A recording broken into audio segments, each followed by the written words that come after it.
नमस्कार मित्रांनो.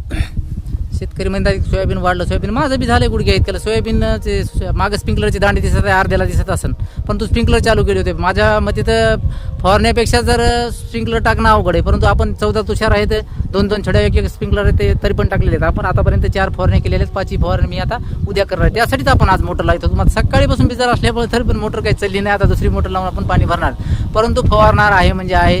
आतापासून आपण आळीला सोयाबीन खाऊ दिलं नाही आणि यापुढे बी खाऊ देणार नाही. 20 दिवस कालावधी चालेल या प्रकारचं आपण औषध निवडलेलं आहे. एका मिनिटाच्या वरचे कोणी व्हिडिओ पाहत नाहीत. जे नवीन असतात त्याच्यासाठी अर्धवट माहिती होऊ शकते. तुम्ही फेसबुकला जा, आपल्याला फॉलो करायची गरज नाही. तिथं पोस्टमध्ये तुम्हाला या शेतामधील खूप काही व्हिडिओ तुम्हाला मिळतील, ज्यामध्ये आपण या शेतामध्ये खूप काही प्रयोग केले होते, ते तुम्हाला माहिती मिळेल. तुम्हाला फॉलो करण्याची गरज नाही. इंस्टाग्रामला पण तसंच असतं. इंस्टाग्राम, यूट्यूब, फेसबुक या तिन्ही बी प्लॅटफॉर्मवर आपण व्हिडिओ टाकत असतो. तुम्ही व्हिडिओ आपले उद्दिष्ट नाही, परंतु एक शेतकरी दुसऱ्या शेतकऱ्याचा काहीतरी कामा यावं यासाठी आपण व्हिडिओ बनत असतो.